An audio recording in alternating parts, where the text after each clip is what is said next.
अभिनंदन करता हूं। आज के हमारे कार्यक्रम के मुख्य अतिथि सम्मानित श्री अर्जुन सिंह जी मरकाम, प्रांत सचिव वनवासी विकास परिषद महाकौशल प्रांत, कार्यक्रम के अध्यक्ष श्री राम आदर्श शिक्षा समिति के सचिव सम्मानित श्री अजय चतुर्वेदी जी, विशिष्ट अतिथि के रूप में श्रीमती वंदना आनंद जी, नगर अध्यक्ष वनवासी विकास परिषद जबलपुर, डॉक्टर राम कुमार चतुर्वेदी जी, डीपी चतुर्वेदी विधि महाविद्यालय सिवनी, एसएससी महाविद्यालय सिवनी के संचालक, जिला साहित्य मंच सिवनी के अध्यक्ष, अंतर्राष्ट्रीय न्यास परिषद हिंदी साहित्य भारती महाकौशल प्रांत के प्रांतीय सचिव,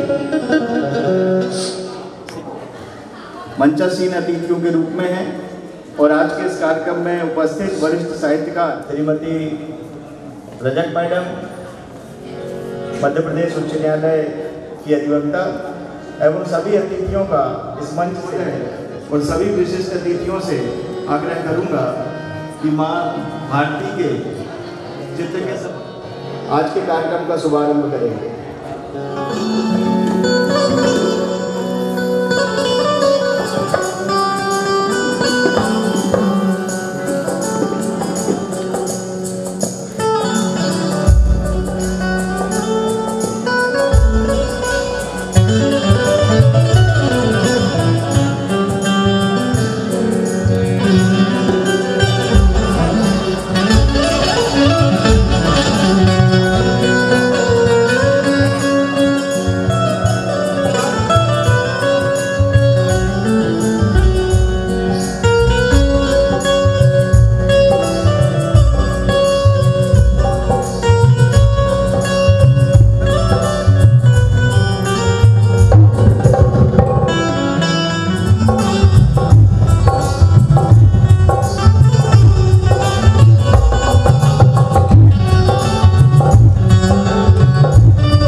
विधि महाविद्यालय के LLB 5th सेमेस्टर के विद्यार्थी हैं। बहुत अच्छी प्रस्तुति, बहुत अच्छी आराधना बड़ा देव की सुमरनी के रूप में उन्होंने प्रस्तुत की। और ये कितना अच्छा संयोग था कि जब तक सुमरनी अपनी पूरी लय पर और जितनी तीव्र स्वर में चलती रही, माँ भारती के समक्ष का दीप भी जो है उतनी ही तीव्रता के साथ प्रज्वलित होते रहा। और कार्यक्रम की इस अगली कड़ी में मैं आमंत्रित करूंगा वनवासी विकास आश्रम सिवनी के नगर अध्यक्ष सम्मानीय श्री नाथूराम जी धुर्वे को आज के कार्यक्रम के मुख्य अतिथि सम्मानीय श्री अर्जुन सिंह जी मरकाम के स्वागत के लिए भाई देवी से निर्मल कर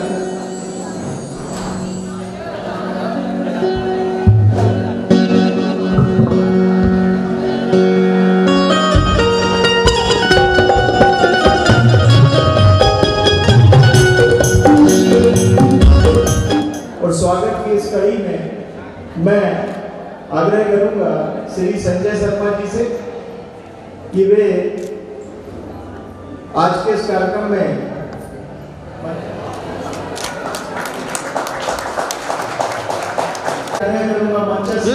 हमारे विशिष्ट अतिथि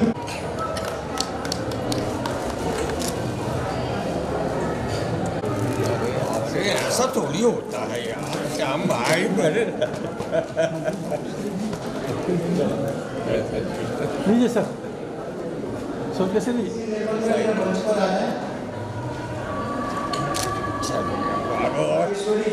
उपाध्यक्ष आनंद ही आनंद श्री महेश नागेश्वरी जी,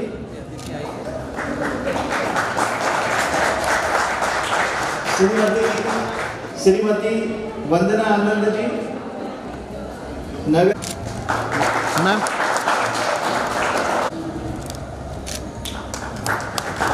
अपना प्रारंभिक उद्बोधन प्रस्तुत करेंगे। सम्मानित श्री नाथूराम जी धुर्वे महोदय, हमारी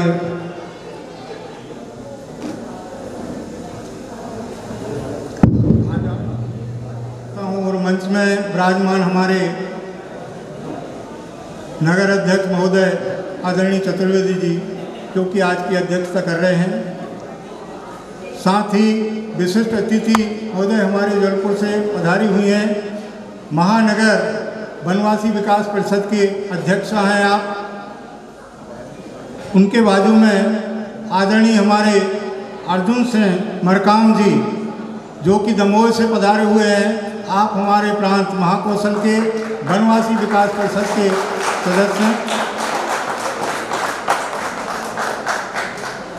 आदरणीय डॉक्टर श्याम सिंह कुमरे जी, इन्हें तो आप सभी कोई पहले से जानते हैं, परंतु ये नहीं जानते कि हमारे कौन है। हमारे बीच में आज इस रूप में बैठे हैं जे जनजाति सुरक्षा मंच एवं पैसा या कानून मध्य प्रदेश के सुरक्षा अधिकारी हैं। साइड में हमारे जो बैठे हैं आदरणीय हमारे रजक जी, गोविंद रजक जी, आप हमारे वनवासी विकास परिषद के प्रांत सुरक्षा अधिकारी हैं। आपको मैं प्रणाम करते हुए सम्मुख बैठे हमारे सभी गणमान्य विधि एवं कॉलेज के समस्त विद्यार्थियों को यथा योग्य प्रणाम करते हुए सेवा जोहार, जय सेवा जय बड़ा देव।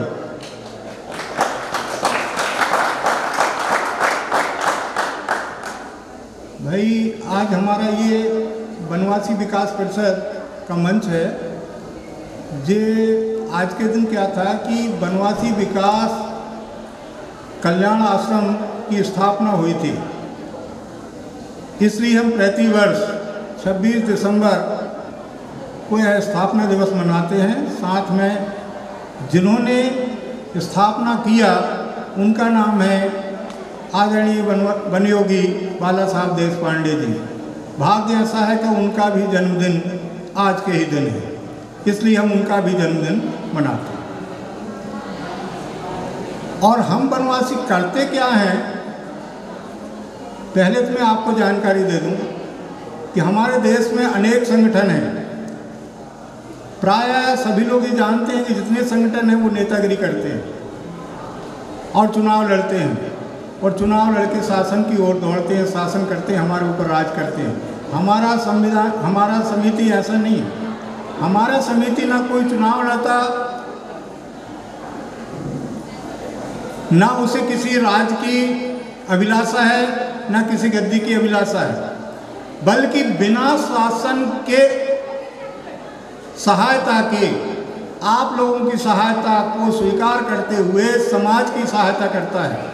और समाज की सहायता कहाँ करता है? वो जा करके उन स्थानों में पहुँचता है जहाँ की कोई पहुँच ही नहीं पा रहा है, जंगलों में, गुफाओं में,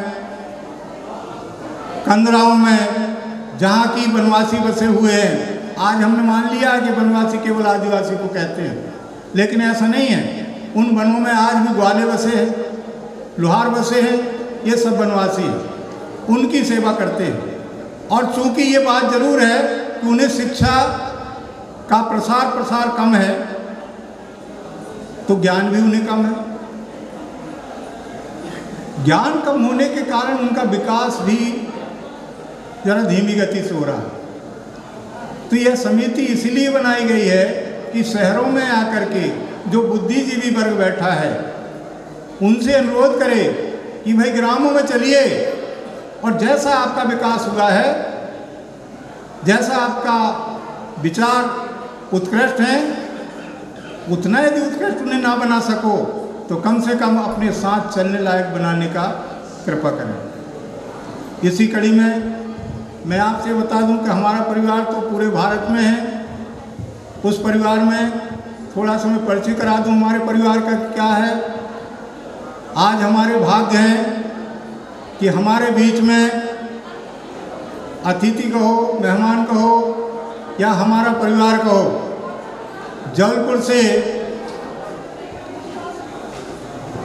नगर के सचिव महोदया सम्मानीय पूजा रजक जी हमारे यहाँ पधारी हैं।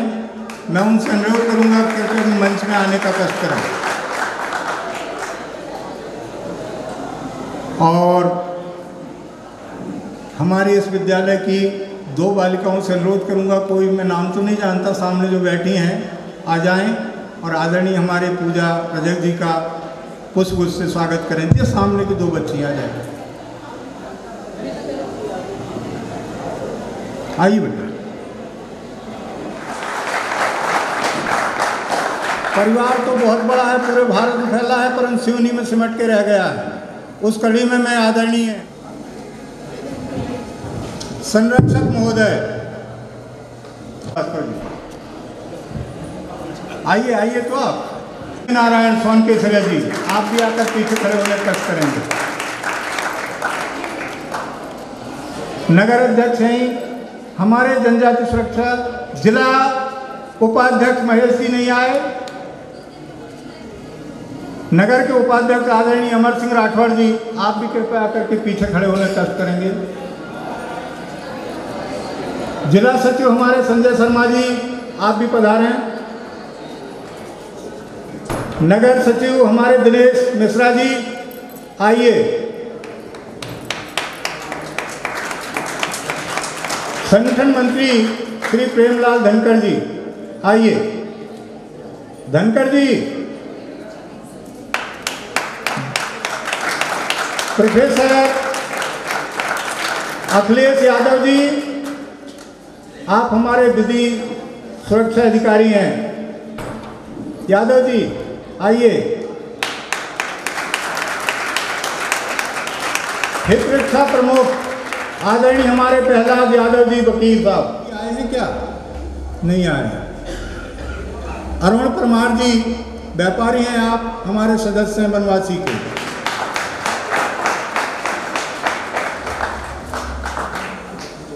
दसुलाल जी यादव, आप भी हमारे सदस्य हैं आदरणीय। और इसी कड़ी में मैं भी इसी समिति का एक सदस्य हूँ। मेरा नाम नाथूराम है। मुझे जिला का दायित्व दिया गया है, जिला अध्यक्ष रहा जाता है। तो मैं आगे नहीं है आदरणीय शशिवाला डहरिया जी। अच्छा, मैं फोटोग्राफर महोदय से ये निवेदन करूंगा कि हम इस परिवार का जरा एक अच्छी सी फोटो ले लें।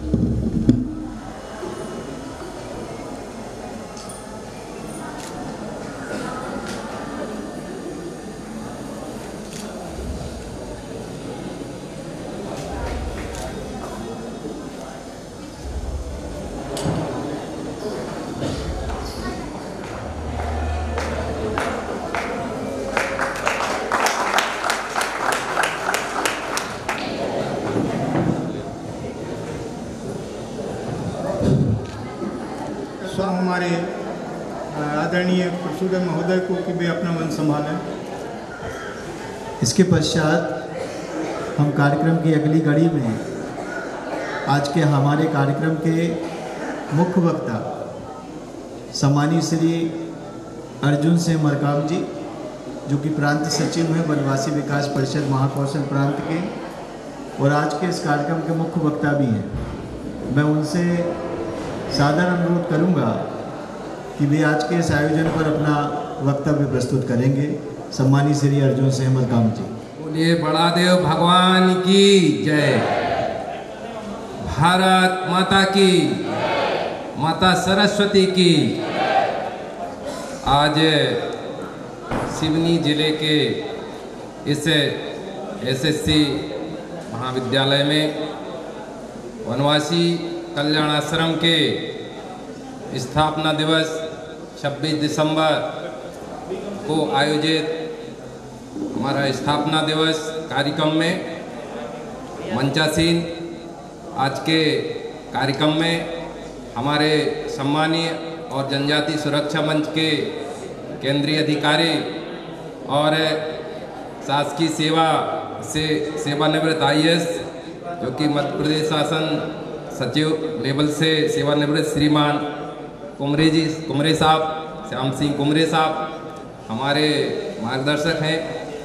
आज के कार्यक्रम में यहाँ से हमारे समिति के सम्मानीय सचिव आदरणीय चतुर्वेदी जी, हमारे साथ आई मध्य प्रदेश हाईकोर्ट जबलपुर की अधिवक्ता बहन जी पूजा रजक जी, और हमारे कल्याणाश्रम महानगर समिति की सदस्य, हमारे महानगर समिति जबलपुर कल्याणाश्रम के अध्यक्ष श्रीमती दीदी वंदना आनंद जी, हमारे कल्याणाश्रम की जो श्रद्धा जागरण आयाम है उसके क्षेत्र के श्रद्धा जागरण प्रमुख, मध्य प्रदेश और छत्तीसगढ़ को मिलाकर बनता है क्षेत्र, तो क्षेत्र श्रद्धा जागरण प्रमुख श्रीमान गोविंद रजक जी, हमारे कार्यक्रम के जिला समिति के सिवनी के अध्यक्ष श्रीमान नाथूराम ध्रुवे जी, हमारे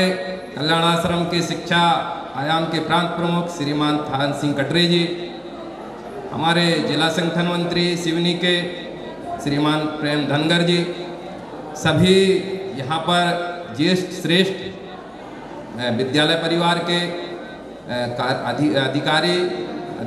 अधिकारी बंधु और सम्मानीय हमारी माताएं बहनें दीदी, जो विद्यार्थी हैं, विद्यार्थी बंधु छात्र छात्राएं और मीडिया से जो हमारा सांस्कृतिक कार्यक्रम टोली मंडली है, सभी बंधुओं को मैं वंदन अभिनंदन प्रणाम करता हूं। और इस कार्यक्रम में आयोजन में आप सबको बहुत बहुत धन्यवाद आभार व्यक्त करता हूं कि आप सबने ये स्थापना दिवस कार्यक्रम इस परिसर में रखा। बहुत अच्छा कार्यक्रम रखा, प्रदर्शनी रखी। जनजाति समाज के क्षेत्र में यह कार्यक्रम बहुत अच्छा हो रहा है। जैसा कि आप सब जानते हैं कि आज जो कार्यक्रम हो रहा है वो वनवासी कल्याणाश्रम के बैनर में हो रहा है। वनवासी कल्याणाश्रम एक संस्था है, सामाजिक संस्था है। इसकी स्थापना 1952 26 दिसंबर को जसपुर छत्तीसगढ़ में हुई थी, जब जसपुर हमारे मध्य प्रदेश का हिस्सा था। छत्तीसगढ़ मध्य प्रदेश एक ही था, तब हुई थी। और तब से चलकर ये राष्ट्रव्यापी एक सामाजिक संगठन हो गया और उसके बैनर तले यह कार्यक्रम हो रहा है। उसकी प्रांत इकाई महाकौशल प्रांत वनवासी विकास परिषद के नाम से जानी जाती है। उसके प्रांत इकाई के जिला सिवनी में हमारी जिला समिति के द्वारा यह आयोजन कार्यक्रम है, स्थापना दिवस। आप सब उसमें आए हैं, बहुत बहुत आपका आभार। मैं उसका कार्यकर्ता हूँ, मैं वन विभाग में सेवारत भी हूँ और आप सबके साथ सामाजिक कार्य कर रहा हूँ। यह सामाजिक संस्था है, समाज के सहयोग से काम करती है और जनजाति क्षेत्र में काम करती है। ट्राइबल क्षेत्र में जो काम करती है उसके कुछ बिंदु हैं, उनको लेकर ही काम करती है। और काम करती है तो क्यों करती है, उसका कुछ कारण भी है। तो उस कारण के नाते इस संस्था की स्थापना हुई थी। अगर वो कारण समाप्त हो जाता है तो संस्था का भी कोई काम नहीं रह जाता। लेकिन संस्था का जो प्रारंभ हुआ वो क्यों हुआ, तो उसके कारण में अगर हम जाते हैं तो इनके जो संस्थापक हैं वो पूज्य बाला साहब देशपांडे जी, और पूज्य बाला साहब देशपांडे ने इस संस्था की नींव रखी थी। तो क्यों रखी थी, जब हमारा देश स्वतंत्र हुआ और 1952 में मध्य प्रदेश के मुख्यमंत्री पंडित रविशंकर शुक्ल जी अपनी यात्रा पर जसपुर गए, और जसपुर जब गए तो वहाँ पर एक घटना घटित होती है कि हमारा ट्राइबल समाज, हमारा जनजाति समाज उनको काले झंडे दिखाकर गो बैक के नारे देता है। तो ऐसा पहली ये घटना हुई कि स्वतंत्र भारत में जनजाति समाज काले झंडे दिखाकर मुख्यमंत्री को वहाँ से जाने के लिए कहता है। ये बड़ी अद्भुत घटना थी। इस पर पंडित रविशंकर शुक्ल जी आए, नागपुर गए। उस समय नागपुर राजधानी हुआ करती थी। उन्होंने चिंतन किया कि ये क्या है, तो एक नियोगी कमीशन का गठन हुआ और नियोगी कमीशन ने एक रिपोर्ट सौंपी कि ये क्या है।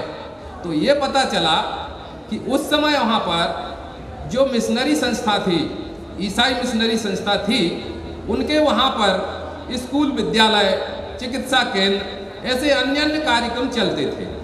उन कार्यक्रमों के माध्यम से पूरा जनजाति समाज जुड़ा हुआ था।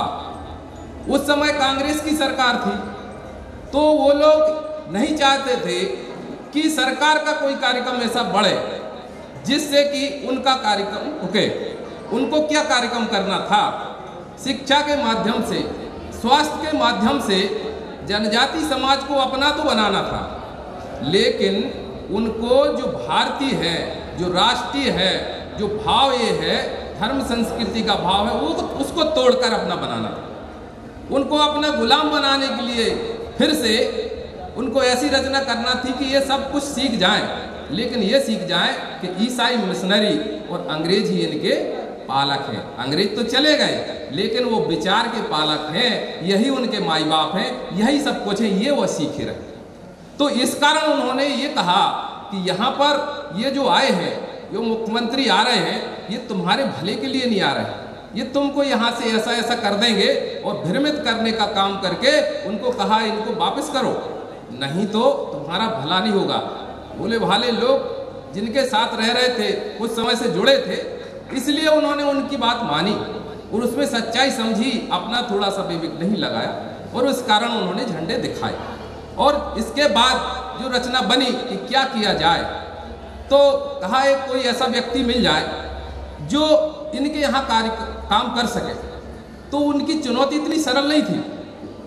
मिशनरी का नेटवर्क कितना ज़बरदस्त था, कितना काम ज़बरदस्त था, उसको समझने के लिए जब पता लगाया गया तो बहुत मजबूत नेटवर्क था। वहाँ करने के लिए कोई ऐसा साधारण व्यक्ति नहीं चल सकता था। तो उनकी नज़र में एक बार पंडित बाला साहब देशपांडे उनको मिले थे। ये अधिवक्ता थे, ये वकालत का काम कर रहे थे। तो उन्होंने नाम सुझाया कि ये बाला साहब देशपांडे ये काम कर सकते हैं। बाला साहब देशपांडे को बुलाया गया।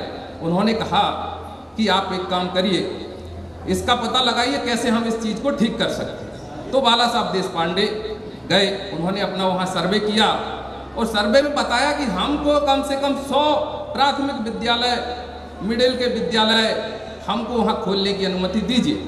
हमको ऐसा काम करने दीजिए, हम वहाँ का काम ठीक करेंगे। और बाला साहब देशपांडे को इसकी अनुमति मिली। वहाँ पर आदिम जाति कल्याण विभाग की जो मध्य प्रदेश सरकार में रचना हुई, उसमें आदिम जाति कल्याण विभाग बनाया गया, छात्रावास स्कूल का संचालन किया गया और इन्होंने अपना काम बढ़ाया। 1 साल में इतनी स्थिति बदल गई कि मिशनरी घबरा गए तो बाला साहब देशपांडे का ट्रांसफर कर दिया गया। बाला साहब देशपांडे को सरकारी रूप से बहुत चुनौतियां मिलने लगी और उन्होंने कहा, अपनी समस्या बताई कि हम ये कार्य ऐसे नहीं कर सकते और लास्ट अंततः ये हुआ कि बाला साहब देशपांडे को नौकरी छोड़ना पड़ी और अब लगा कि ये काम नहीं हो सकता है। फिर श्री गुरुजी जो थे उन्होंने सुझाव दिया कि अगर आप ये काम करना ही चाहते हैं तो आप सामाजिक सहयोग से, सामाजिक के नाते आप कार्य कर सकते हैं। और उन्होंने समाज के सहयोग से जसपुर के राजा, जो वहाँ के राजा युदेव थे, उनके सहयोग से उन्होंने पहला छात्रावास जसपुर में खड़ा किया और वहाँ से 26 दिसंबर 1952 को पहला वनवासी कल्याण आश्रम की स्थापना का कार्य किया और उसकी नींव रखी। और उसके बाद 1978 से जो कार्य प्रारंभ हुआ, राष्ट्रव्यापी कार्यक्रम हुआ और जो कार्य संस्था ने प्रारंभ किया, तो पूरे देश में आज हमारा व्यापक समर्थन, जो जनजाति समाज के सच्चे हितों की अगर कोई रक्षा करने वाला, अखिल भारतीय वनवासी कल्याण आश्रम, और उसने जो कार्य किया तो सारे मिशनरियों के पांव उखड़ गए। और जो मिशनरी है, मिशनरी इतनी साधारण नहीं है। उनकी जो स्थापना उसमें हमारा कल्याण आश्रम है, वाला साहब देशपांडे के स्थापना जन्म जो हुआ था उनका 26 दिसंबर 1913 को हुआ था नागपुर में। तो उसी दिन स्थापना हुई, तो हम सब उनको स्थापना दिवस के साथ साथ उनके जन्म जयंती कार्यक्रम को भी मनाते हैं। और कल्याण आश्रम इस नाते आप सबके सामने आज आया।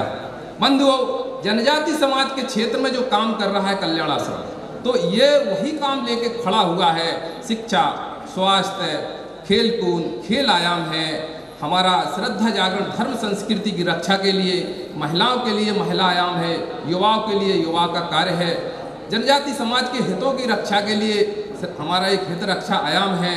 और हमारा युवाओं के क्षेत्र में कोचिंग सेंटर, छात्रावास, स्कूल, विद्यालय, एकल केंद्र, महिलाओं के लिए स्वरोजगार से संबंधित है, सिलाई कढ़ाई सेंटर हैं, और हम ग्राम विकास के लिए भी काम करते हैं। इस प्रकार सामाजिक संस्था हमारे समाज के सहयोग से सब काम करती है। और 8TG की मान्यता भी है।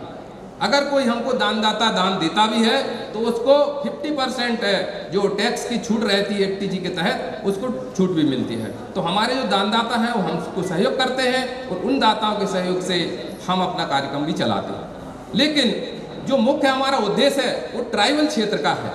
ट्राइबल क्षेत्र में चुनौतियाँ क्या क्या हैं? तो ट्राइबल क्षेत्र के समय जो सबसे बड़ी चुनौती जो क्षरण हुआ है, किसी भी समाज को अगर हमको उसको विकसित बनाना है, समाज का विकास करना है, तो उसके लिए 3 महत्वपूर्ण चीज़ें हैं, जिसमें उसका ऐतिहासिक, अगर ऐतिहासिक हमने इतिहास उसको जान लिया है, अगर उसको वो समझ रहा है तो वो अपने विकास पर जा सकता है। दूसरा उसका जो सामाजिक है, उसने सामाजिक परंपरा, रीति रिवाज, अपना सामाजिक जो क्षेत्र है, हम क्या कल्चर है, इसको अगर बनाए रखा, इसका संरक्षण किया तो उसका विकास हो सकता है। आध्यात्मिक विकास भारत की सबसे उत्कृष्ट परंपरा। अगर भारत का जब तक जीवन है, भारत विश्वगुरु था, तो उसकी आध्यात्मिक चेतना के कारण। और जनजाति समाज ही एक ऐसी समाज है, अंग्रेजों ने जब देखा, अंग्रेजों ने जब शोध किया, जो आक्रमणकारी है जिनने शोध किया, तो पाया कि हमारे जो लोग बोलते हैं कि हम प्राचीन काल के निवासी हैं, आदिवासी, हमारी संस्कृति, हम मूल्यवासी हैं, तो इसकी जड़ में जाइए। उसको समझने के लिए अभी हमने अपनी आरती भी सुनी, बड़ा देव की सुमरनी भी की। बड़ा देव की सुमरनी के साथ में एक दीदी बहन को देवी का एक अंश भी आया, प्रभावित भी किया। इस चीज़ को इसमें आध्यात्मिक रूप से कौन समझता है? तो आध्यात्मिक रूप से जो समझने वाला व्यक्ति है वो हमारी समाज है। हमारे यहाँ के लोग तो समझ सकते हैं, लेकिन क्या अंग्रेज समझ सकते हैं? क्या विदेशी समझ सकते हैं? वो बोलेंगे उसको मिर्गी आ गई है, वो बोलेंगे उसको फिट आता है, वो बोलेंगे उसको एक बीमारी है। लेकिन क्या हमारा समाज मानता है उसको बीमारी है? नहीं मानता। हमारा समाज जानता है इसको हुआ क्या है, और इसकी कड़ी आध्यात्मिक अगर चीज हमारा व्यक्ति समझता है, हमारा समाज समझता है, तो ये जनजाति समाज समझता है। और अंग्रेजों ने विदेशी जो आक्रमणकारी थे, उन्होंने इसका अध्ययन किया और उन्होंने कहा अगर भारत देश को गुलाम बनाना है, अगर भारत देश के ऊपर हमेशा राज करना है, अभी तो हम जा रहे हैं, लेकिन अगर इनके ऊपर राज करना है तो सबसे पहले इनका ऐतिहासिक, इनका सामाजिक और इनका जो आध्यात्मिक तंत्र है इसको तोड़ना पड़ेगा। और उस आध्यात्मिक तंत्र को तोड़ने के लिए, उस सामाजिक तंत्र को तोड़ने के लिए, उस ऐतिहासिक तंत्र को तोड़ने के लिए उन्होंने क्या क्या किया, किस प्रकार से षड्यंत्र रचे, ये आपको समझना पड़ेगा। और इसको अगर आप समझना चाहते हैं तो एक तो पहला ऐतिहासिक ये देखिए, आप ये प्रदर्शनी देख रहे हैं, ये अनसंग हीरो है। इतना बड़ा इतिहास है जिन्होंने स्वतंत्रता संग्राम में अपने प्राणों का बलिदान दिया, लेकिन आपके इतिहास में, आपके जो सिलेबस है उसमें आप इनको ढूंढ के बताइए कि कहाँ लिखा है इनका इतिहास, कहाँ इनके बारे में जान। ये पूरे जनजाति समाज के, जब आप नहीं जानते हैं, जब आप पढ़े लिखे बुद्धिजीवी व्यक्ति नहीं जानते हैं तो हमारा ग्रामीण समाज जानेगा। लेकिन ग्रामीण समाज इसको जानता है। ग्रामीण समाज की कथाएं, ग्रामीण समाज के भजन, ग्रामीण समाज के जो भी उनकी लोकोक्तियां हैं, उनके अर्थों को समझिए, उनके गानों को समझिए, उसमें क्या क्या बोल रहे हैं। हर राजा के, हर रानी के, हर एक नायक का इतिहास वो गाते हैं। हमारा कैसा राज था, हमारा कैसा कल्चर था, ये वो गाते हैं। और इनको आप समझिए, तो उन्होंने सबसे पहले क्या किया कि इन नायकों का, हमारा जो गौरवशाली इतिहास है, उस गौरवशाली इतिहास को दबाने का काम किया, गौरवशाली इतिहास को गलत लिखने का काम किया। और जो शोधकर्ता आए उनके मनमाफिक शोध कर रहे थे। इस प्रकार का शोध प्रस्तुत किया गया। तो इसमें हमने, आपको भी मालूम होगा, एक फिल्म है कोमराम भीम के ऊपर, RRR, उसको पुरस्कार भी मिला। RRR का गीत सुनिए, उसमें लिखा है गौड़ जाति तुझे पुकार रही है। भीमा नायक कोमराम भीम को गौड़ जाति पुकार रही है। उनकी कहानी कब की है? कोमराम भीम तो 1940 के आसपास के, लेकिन उनसे 100-150 साल पहले। आप इसमें देखिए, तिलका मांझी ने 1885 में जो झारखंड में संग्राम किया अंग्रेजों के खिलाफ, उसको आप समझिए। तो कब से, जब हमारे यहाँ अंग्रेजों का कोई समझ नहीं रहा था कि अंग्रेजी शासन आ रहा है। अंग्रेजी शासन का शुरुआत कब से हुई? तो 1757 में। 1757 में अंग्रेजी पहले आए हैं। अंग्रेज शासन की शुरुआत 1772 से हुई, लेकिन पहले वो एक मिशनरी, एक NGO, एक समाज सेवी संस्था के रूप में ईसाई मिशनरी आई, और वो 1757 में आई। और सबसे पहले जो 1757 की जो प्लासी की जिसकी लड़ाई की बात हम करते हैं, तो उसमें सिराजुद्दौला ने उनको भगा दिया था कि हमारे यहाँ आप नहीं व्यापार नहीं कर सकते। फिर उसके सामने वो लड़ने के लिए आ गया, तो उन्होंने उनसे लड़ाई लड़नी पड़ी और उनको हराया, सिराजुद्दौला को हराया। और उसके बाद मिशनरी के पास कोई शासन करने का तंत्र नहीं रहता, ना वो शासन कर सकते हैं, लेकिन फिर भी उन्होंने पश्चिम बंगाल की प्रेसिडेंटी पर शासन किया। तो उन्होंने मीर जाफर को, जिसने उनका सहयोग किया था, उन्हीं का एक सेनापति था, उसको खरीद लिया था, उसको बैठाया गद्दी पर। उसके बाद शासन किया पश्चिम बंगाल। उस समय पश्चिम बंगाल, उड़ीसा, बिहार, ये झारखंड, ये उनका क्षेत्र आता था। तो उन्होंने इलाहाबाद की संधि कर और दीवानी के अधिकार लिए, टैक्स वसूल करने के अधिकार लिए, और उसी मीर जाफर के साथ में रहकर उन्होंने राज किया। लेकिन असली शासन आया तो 1772 में आया, जब उनका एक साथ में एक रेगुलेटिंग एक्ट भी आया। हम अपने संविधान को पढ़ते हैं तो बोलते हैं रेगुलेटिंग एक्ट से ही पढ़ना पड़ती। क्या है रेगुलेटिंग एक्ट? क्या है 1772 का कानून? क्या है ये लॉ? इसके बारे में मालूम है क्या? तो जब लॉ आ गया था, जब उसका गवर्नर जनरल आ गया था, उसके बाद तिलका मांझी ने 1780 से मात्र 5 साल के भीतर गौड़ नायक ने विद्रोह कर दिया था।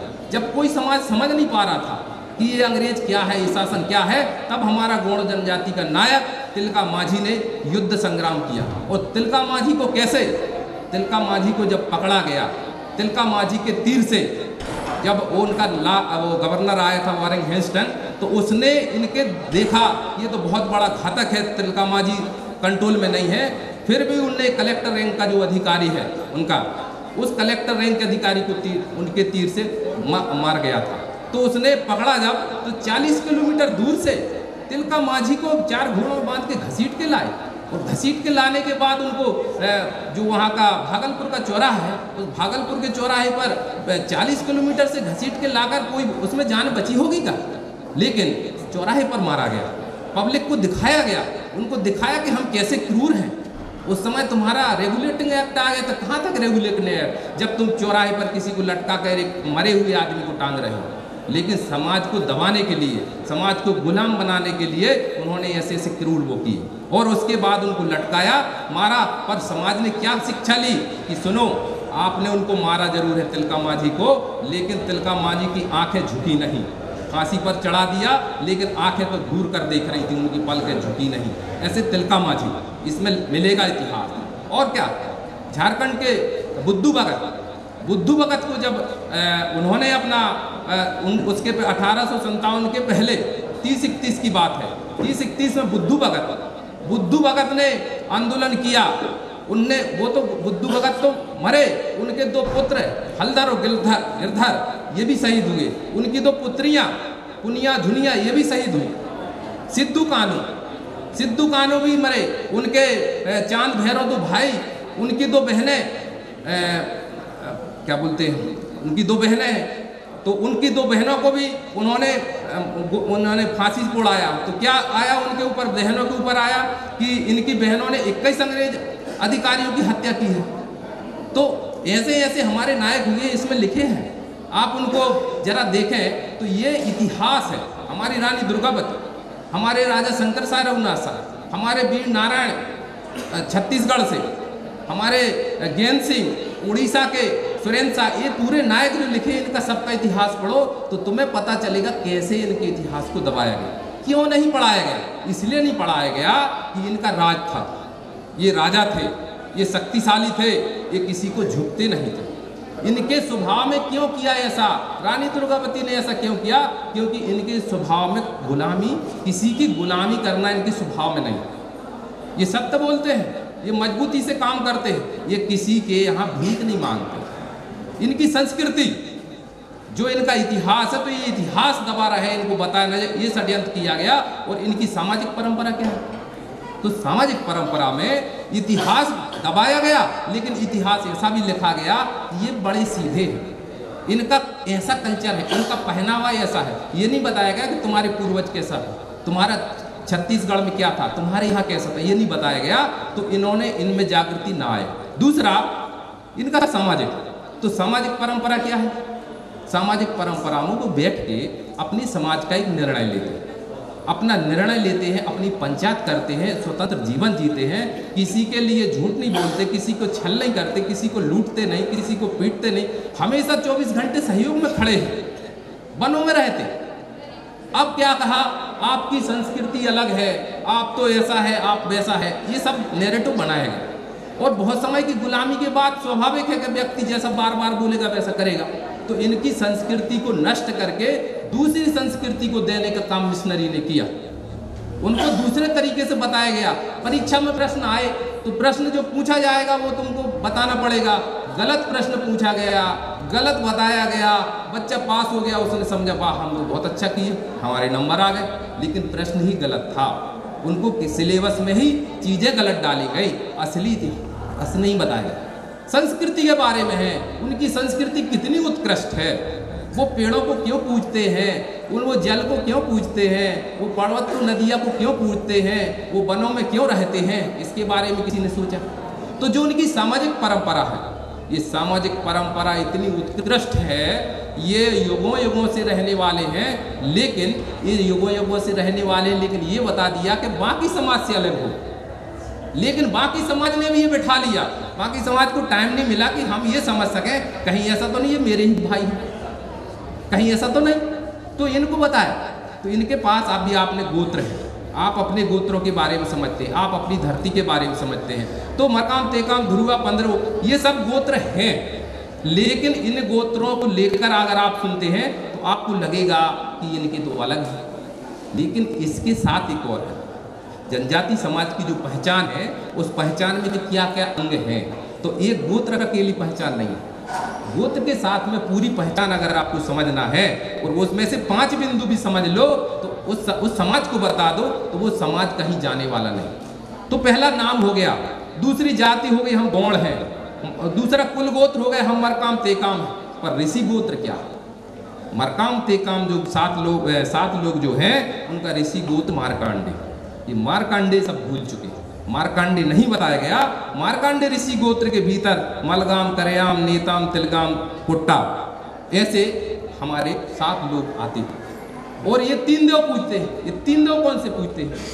इन 3 देव के बागा वो 3 अग्नि देव, वायु देव, जल देव, 5 तत्वों में जो देव मौजूद हैं उनको कैसे पूजते हैं? इनकी शाखा कौन सी है?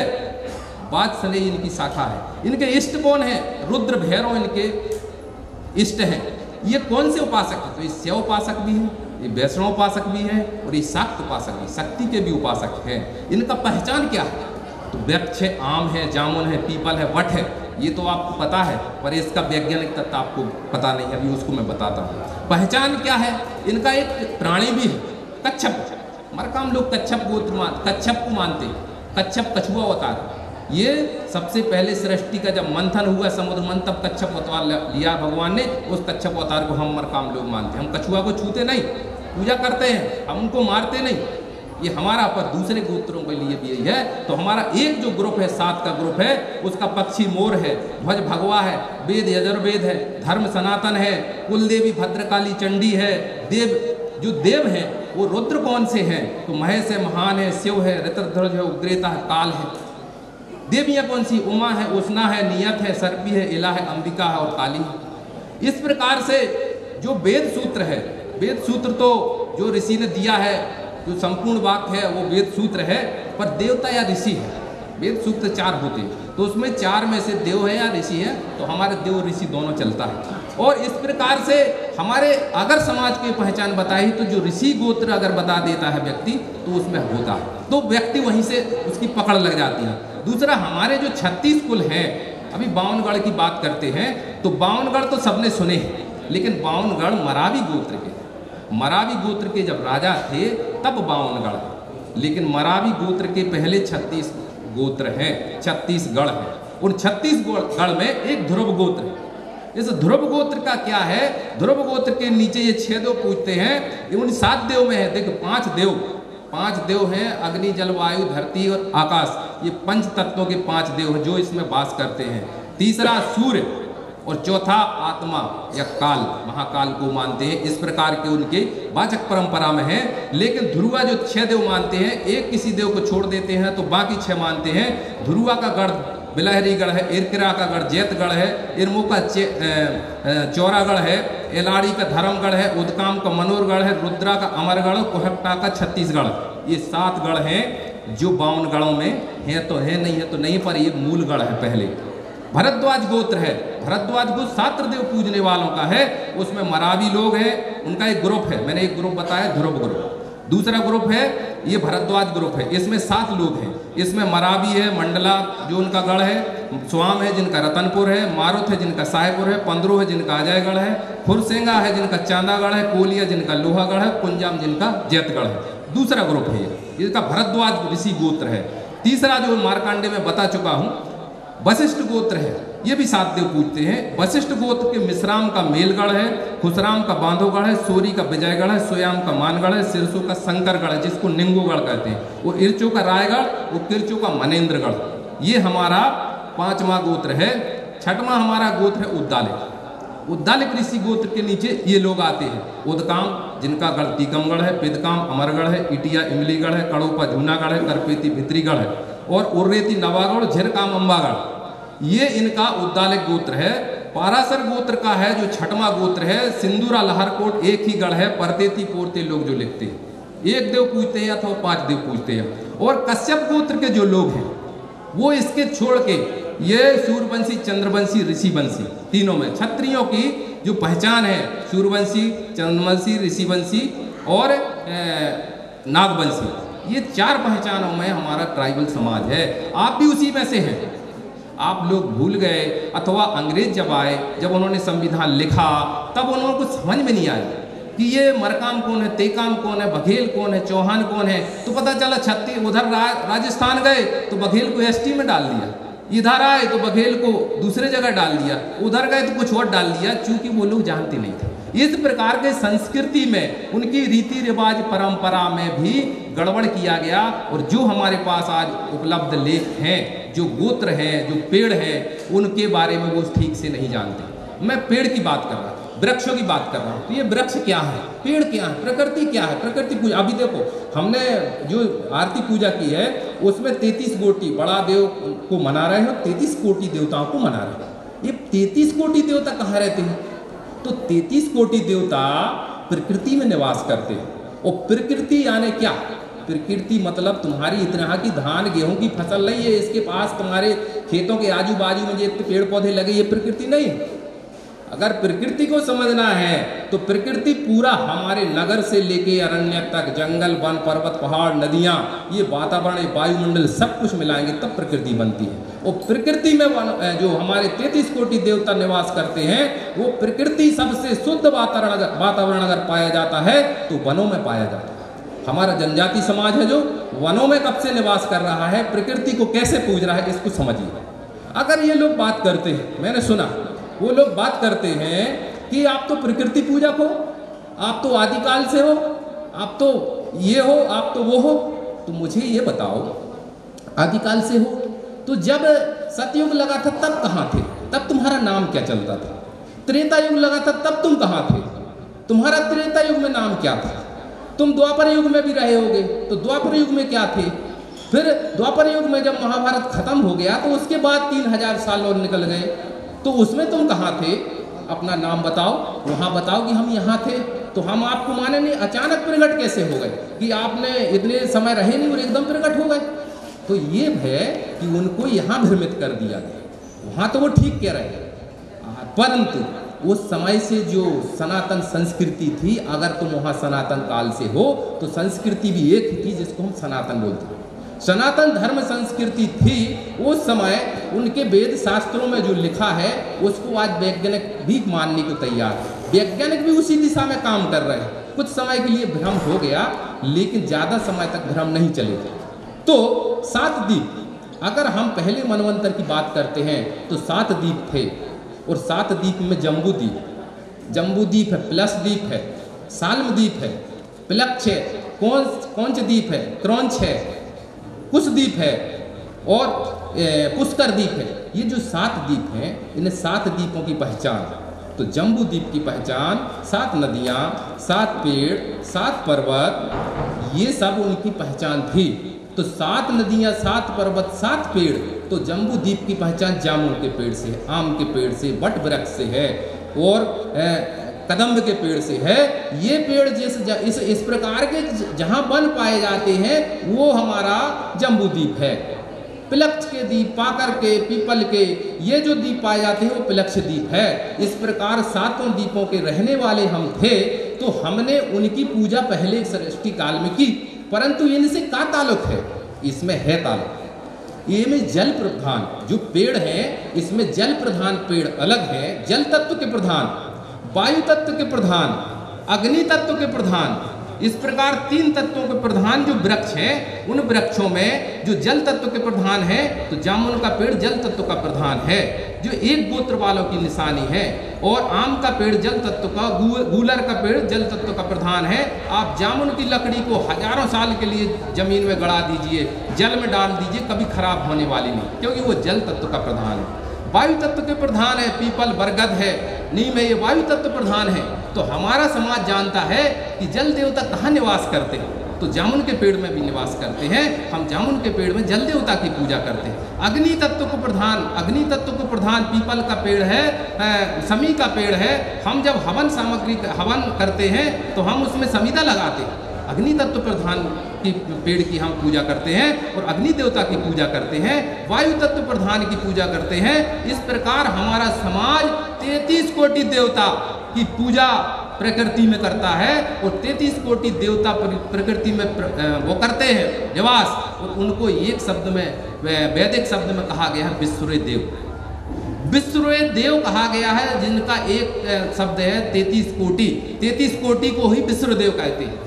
तो अगर उनने विश्वदेव बोला तो समझ जाओ 33 कोटि। लेकिन आज हमारी समाज जब पूजा करती है तो आपको पता नहीं, उनसे पूछो तो कोई बोलता है भूले बिसरे देव। ये भूले बिसरे देव भी वही है और बिसरे देव भी वही है और विश्व देव भी वही है। इसलिए बंधुओं, ये 33 कोटि देवता, ये नदियाँ, ये जल, ये आकाश, ये वायु, ये सारे पंच तत्वों की पूजा करने वाला जनजाति समाज है, सनातन काल से पूजा कर रहा है। और जब ये प्रलय हुआ, मार्कंड ऋषि ने प्रलय देखा है। हमारे ऋषि गोत्र है मरकाम तेकाम लोगों के, और आप लोगों का भरद्वाज गोत्र है, आप लोग पाराशर गोत्र वाले हैं, आप लोग भी वशिष्ठ गोत्र वाले हैं। आप अपने गोत्र में लाइए, आप वेदों में जाइए, आप गोत्र परवर देखिए, तो आपके भी उसमें हमने पढ़ा है कि भरद्वाज गोत्र से ब्राह्मण की भी उत्पत्ति हुई। जो ऋषि हैं वो ब्राह्मण नहीं, ऋषियों को पहले क्षत्रिय, ऋषि की कोई जाति नहीं, क्षत्रिय वर्ण से ऋषि हुए, तपस्या में लीन हो गए, उन्होंने अपनी तपस्या साधना की और उन्होंने अपना ऋषित्व प्राप्त किया है। उनके अंदर वो भगवत जो अंश आया है वो ऋषियों ने अपनी तपस्या साधना से किया। आपकी तपस्या साधना भी आपको वहाँ ले जा सकती है, ये ईश्वर अंश सबके अंदर है। ये हमारा समाज जानता है, ये इसकी आध्यात्मिक चेतना है। और इस आध्यात्मिक चेतना को जानने वाले समाज को प्रकृति पूजा कह कर, इन तुम्हारी संस्कृति अलग है, तुम हिंदू नहीं हो, तुम सनातनी नहीं हो। अरे ये बताइए, कभी आपने उनके गढ़ किले देखे? आप गढ़ किले देखिए, आप चले जाइए मंडला, आप आइए, जब जितने भी गढ़ किले बने हैं, पहले तो ये बताइए कोई भी शहर में बना है क्या? नहीं, सारे गढ़ किले वनों में बने। दूसरे, उन गढ़ किलों में जो मूर्तियां स्थापित हैं उनकी आप फॉरेंसिक जांच करा लीजिए, कितनी आयु प्राचीन है, उनमें देखिए। फिर उसमें सारे सनातन देवी देवता स्थापित हैं। क्यों स्थापित हैं? आप रामनगर के किले में जाइए, मैं तो सिंगौरगढ़ का रहने वाला हूँ, मैं दमोह जिले का रहने वाला हूँ, जहाँ रानी दुर्गावती का विवाह होके आया था। पहले वो वहीं राजधानी थी सिंगौरगढ़, वहीं विवाह होके आई थी, और मैं रानी दुर्गावती के उसी जगह का रहने वाला हूँ। तो वहाँ का मैं, आप जाके देखिए कितने मूर्तियाँ स्थापित हैं। जैसे ये सीनरी बनी हुई, मुझसे मांगा हो तो मैं तो पूरे चित्र देता। 5-5 फुट के शिवलिंग, जलहरी पत्थर की बनी हुई, गणेश जी की स्थापना, माता भद्रकाली। अभी तो सीएम जी आए थे, हमारे यहाँ सीएम आए थे, तो उन्होंने देखा माता भद्रकाली की पूजा की। और ये भद्रकाली कौन है? 64 योगिनी, माता शक्ति, माता पार्वती, भगवान शिव, महादेव, इनके रूप हैं जो भैरव।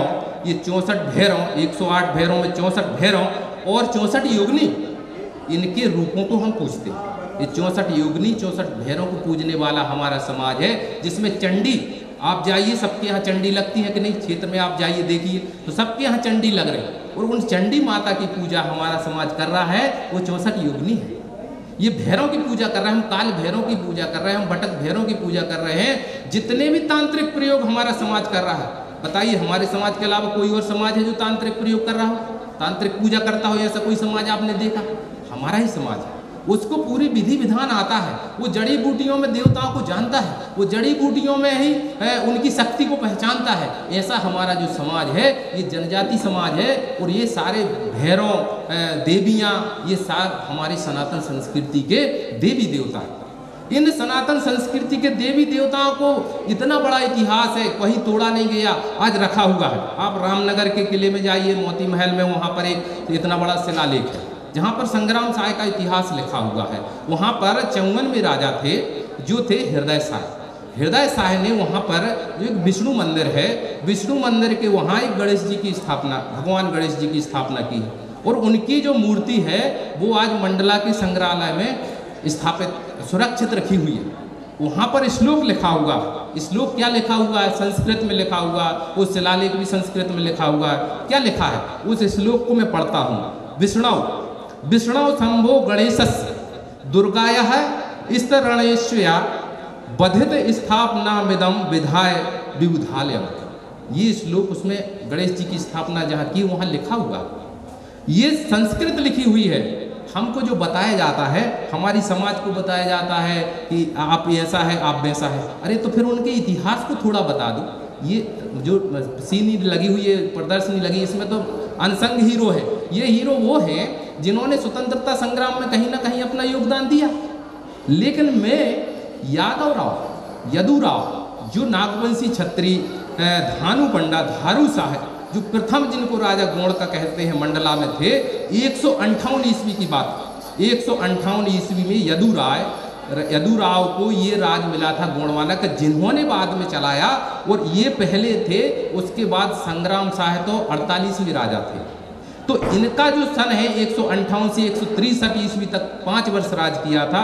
उसके बाद माधव से थे 163 से 196, जगन्नाथ से, रघुनाथ से, रुद्र से, बिहारी से, नरसिंहदेव, सूर्यभानु, वासुदेव, गोपाल शाही, ऐसे 10 राजा ये थे। और भूपाल शाही जिनका हमने अभी भोपाल जिनके नाम का जिन्होंने नामकरण किया था भोपाल का, ये भूपाल शाही 11वें राजा थे। गोपीनाथ, रामचंद्र और मदन महल जिनने बनवाया भी 34वें राजा थे। उन्होंने 1129 से 1149 में 20 वर्ष राज किया और मदन महल बनवाया था। ऐसे मदन से गोरक्षदास गोरखनाथ पंथ के अनुयायी थे। वो एक शिवलिंग लाए थे जो जबलपुर में गोरखपुर मोहल्ला है, बाढ़ है, उसमें एक पहाड़िया है गोरखनाथ की, उसमें गोरखनाथ शिवलिंग की स्थापना की है। आज भी वो शिवलिंग है, मैं उनको दर्शन करके आया हूँ। वो गोरखनाथ महादेव कहलाते हैं, वो शिव है वहाँ गोरखनाथ पहाड़िया में। उसके बाद उनके पिता में अर्जुन दास, उनके संग्राम से इन्होंने बहुत बड़ी सेना खड़ी की थी। और उसके बाद दलपत साहब, वीरनारायण, रानी दुर्गावती, ये सब हुआ। आपको रानी दुर्गावती का इतिहास आपने सुना है, रानी दुर्गावती के बारे में कितना बताया जाता है, पर रानी दुर्गावती का तो हमने इतिहास सुना है। लेकिन मैं जिस बात की बात कर रहा हूँ, मैं अभी एक सामाजिक परंपरा की बात कर रहा था। तो सामाजिक परंपरा में एक चीज़ और बता रहा था कि जो वनों में जो हमारी पंचायत परंपरा जो व्यवस्था थी, जो शादी विवाह की व्यवस्था, वो समाज की बड़ी उत्कृष्ट थी। उसी के नाते वन अधिकार हमारी संस्था ने दिलाया। और एक पेशा कानून भी आया। ये वो प्राचीन परंपरा है हमारी समाज की, जिसको सरकार ने मान्यता दी, वही पेशा कानून यहाँ आ रहा है। ये 2 चीज़ें सामाजिक परंपरा की हैं। मैं बता रहा था हृदय साहब और मैं बता संग्राम साहब, मैं आध्यात्मिक परंपरा की बात कर रहा था। आपने अच्छा इतिहास सुना होगा, जो इतिहास मैं बताने वाला हूँ वो आपने नहीं सुना, इसलिए मैं थोड़ा सा बता रहा हूँ। आपको बाजना मठ का नाम सुना है, आपने संग्राम शाह राजा का सुना है, पर यह भी सुना है कि संग्राम शाह राजा ने 52 गढ़ जीते थे और वो कभी हारे नहीं। बाजना मठ में एक भैरव का मंदिर बना हुआ, और बाजना मठ का भैरव का मंदिर इतना शक्तिशाली मंदिर है जहाँ पर भगवान उनको संग्राम शाह को सिद्धि मिली थी। और ये कल्चरी काल का मठ है, यहाँ अनाहत नाद की साधना की जाती थी। वहाँ पर एक जो मालवा का सुल्तान था वो हार गया था राजा संग्राम शाह से, तो उसने योजना करके एक उसको हरक से नाम का एक गुप्तचर भेजा था और वो कपालिक रूप का भेष धारण करके आए थे। महाराज संग्राम शाह के छोटे भाई आनंद सिंह थे, वो संत बन गए थे। और वहीं पर एक अखंड आनंद शिव का एक आश्रम था जो पूर्व सिद्ध थे। उन सिद्ध संत के आश्रम में वो रहने लगे थे और वो उन्होंने बताया था कि बाजना मठ यहाँ दबा हुआ है अनाहतनाथ के साथ, और संग्राम शाह से कह के उनका जीर्णोद्धार कराया था। और उसी बाजना मठ में कपालिक क्या करने वाला था कि महाराज संग्राम शाह की षड्यंत्र करके वहाँ पर हत्या करना चाहता था। और एक उसने यज्ञ का आवाहन किया था, पितृपक्ष में एक बलि यज्ञ चढ़ा रहा था, और बलि यज्ञ चढ़ाने के उसमें राजा संग्राम साहब को बुलाओ। उसका भेद संग्राम शाह जी को पता चल गया, उन्हें सिद्ध ने बताया, उन संत ने बताया, उनके छोटे भाई आनंद सिंह को पता चल, उन्हें बताया। और वो भेद जब खुल गया तो राजा संग्राम शाह ने उन्हीं की योजना से उस कपालिक जो जासूस था उस कपालिक की बलि चढ़ा दी थी उसी भैरव मंदिर में, और वो भैरव की शक्ति पूरी संग्राम शाह राजा को मिल गई थी। ये बाजना मठ है, वहाँ आप जाइए, वो बहुत बड़ा शक्तिशाली मंदिर है जहाँ पर बटुक भैरव की पूजा किया। बटुक भैरव की सबसे बड़ी पूजा का देवता है, उनको काल भैरव भी कहते हैं। उन बटुक भैरव की स्थापना वहाँ जो हमारा गौड़ समाज करता है। तो ये जो हमारी आध्यात्मिक चेतना है। और हृदय साय को चतुर्भुजी कहते हैं कि इनके पास ये चतुर्भुजी रूप थे। एक बार कोई ब्राह्मण उनके यहाँ आए थे तो वो भोजन परोस रहे थे, और भोजन परोसते समय उनकी धोती खुल गई थी, तो वो भोजन आगे परोसते रहे, वो पीछे 2 हाथ निकले और उन्होंने अपनी धोती की वो कांच लगा ली थी, तब किसी को उनको चतुर्भुजी रूप पता चला था। तो हमारा जनजाति समाज का जो इतिहास है, हमारे यहाँ जो राजा महाराजा के इतने देवी अंश अवतार लिए हैं। रानी दुर्गावती की ही थी, रानी दुर्गावती दुर्गा की अवतार थी। ऐसा हमारा जनजाति समाज का जो गौरवशाली इतिहास है, उस गौरवशाली इतिहास को हमें बताया नहीं गया, हम लोगों ने समझा नहीं। और अगर ये संस्कृति, अगर ये सनातन इतिहास हम सबको ये बता दिया जाए, हमारी समाज को बता दिया जाए, तो वो समाज पुनः अपने भारत के साथ, हम सबके एक साथ रहकर अपना गौरवशाली इतिहास मानकर आप सबके साथ खड़ा होगा, आप सबके साथ रहेगा, देश धर्म की राष्ट्र की रक्षा के लिए आगे आएगा। ऐसा हमारा उत्कृष्ट समाज है। बहुत बहुत धन्यवाद, आप सबने मुझे सुना। बोलिए भारत।